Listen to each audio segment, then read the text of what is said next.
Buenas, buenas. Soy Alicia Eugenia Silva. Hoy es abril 5 del 2024 y aunque hoy nos acompaña un sol resplandeciente, esperamos con ansia las lluvias de abril para que el racionamiento que nos están anunciando de agua no se dé. Alicia, ¿por qué dices que el cambio que Petro propuso no se realizará? Es simple.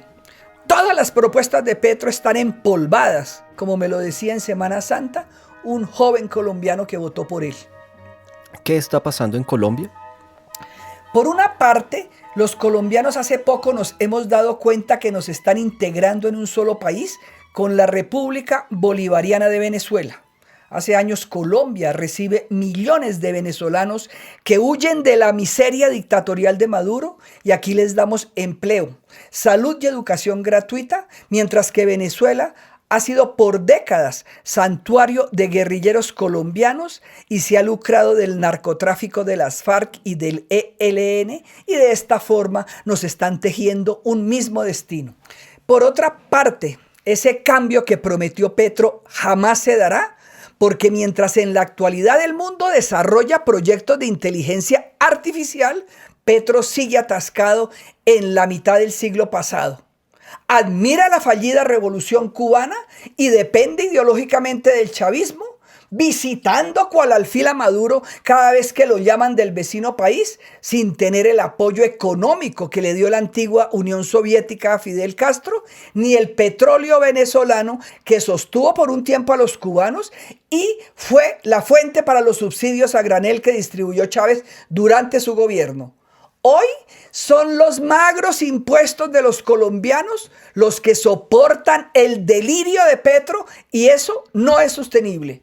Adicionalmente, antes de comenzar su gobierno, Petro se rodeó de lo más corrupto de la clase política tradicional colombiana, comenzando por Benedetti, y confió en su propia familia, con ansias de mejorar su situación económica, como fue el caso de su hijo Nicolás y su hermano Juan Fernando, a quienes posiblemente la codicia fue lo que los llevó a que terminaran envueltos en negociaciones non santas con viejos narcotraficantes, con contratistas del Estado y con los narcos recluidos en las cárceles colombianas.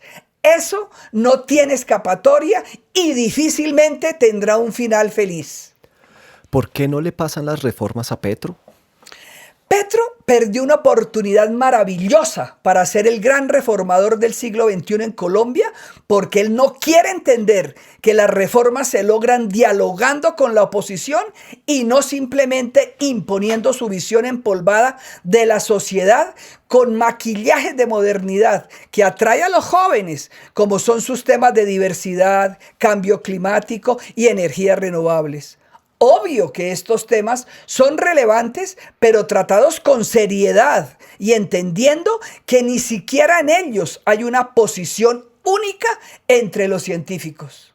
Hace rato, algunos ya entendimos que los avances sostenibles y pacíficos en cualquier sociedad solo se logran dialogando y no imponiendo el tema del día según el estado de ánimo y la visión del gobernante de turno. Pero Petro no está interesado en verdaderas reformas. A él solo le interesa estatizar todo lo que esté a su alcance e imponer su visión de sociedad, así eso nos lleve al estancamiento y al empobrecimiento de todos. La Semana Santa me sirvió para desintoxicarme del petrismo, por cuanto la semana anterior a la Semana Mayor, Petro nos sometió a una verdadera semana de pasión al proponer una constituyente ilegal e inconstitucional y al estrellarse nuevamente con cada propuesta que plantea o cada pelea que caza. Su propuesta de la constituyente se encontró con el rechazo de la mayoría de los colombianos que quisieran más un desarrollo económico y mejores oportunidades de empleo. Sin embargo, los críticos de la constituyente petrista se dedicaron a señalar las razones por las cuales sería inviable su aprobación por parte del Congreso de la República, donde Petro no ha encontrado mayorías ni siquiera para sus reformas. Con lo que no contaban los opositores de la constituyente petrista es que Gustavo Petro y sus activistas están llevando a cabo su plan de convertir al Departamento Nacional de Planeación en el promotor de los cabildos y el repartidor de los presupuestos nacionales, apoyados por el Departamento de Prosperidad Social del gobierno para sacar adelante sus reuniones que posteriormente ellos llamarán constituyente.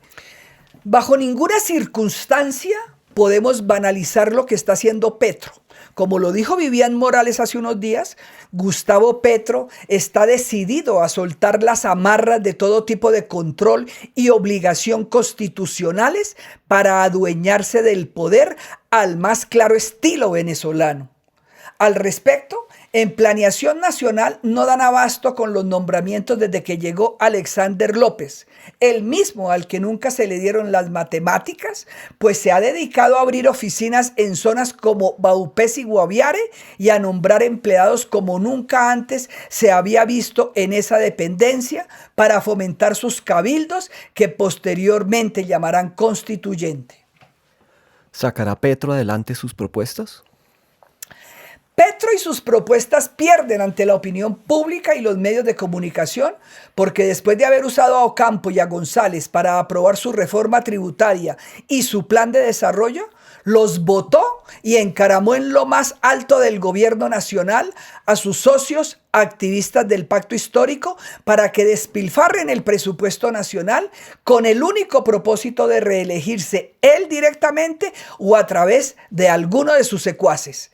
Cuando trató de prohibir la vaca de los antioqueños, acusando al gobernador del departamento de captación ilegal, pasó por alto el detallito de lo que hacen todos los grupos ilegales con quienes dialoga y quienes lo apoyaron para que él llegara a la presidencia de la República.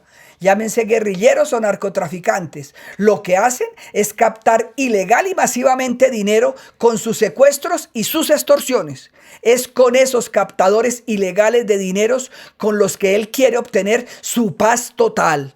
Pero más grave aún, su primera línea, que de alguna forma lo llevó a la presidencia de la República destruyendo los bienes públicos en Bogotá y Cali, se financió con donaciones de sus simpatizantes y sus actuales colaboradores como el director del Departamento de Prosperidad Social de Presidencia de la República. Más aún, la violación de topes con las donaciones de los 500 millones de FECODE y los 1.300 millones de la Unión Sindical Obrera de Ecopetrol son de alguna forma captaciones ilegales de su campaña con las cuales financiaron buena parte de los gastos del día de las elecciones, según han reportado los periódicos. Alicia, ante esta situación, ¿qué debemos hacer los colombianos? Lo primero es defender la salud que nos quiere arrebatar por decreto este gobierno para evitar la muerte y el sufrimiento de miles de colombianos.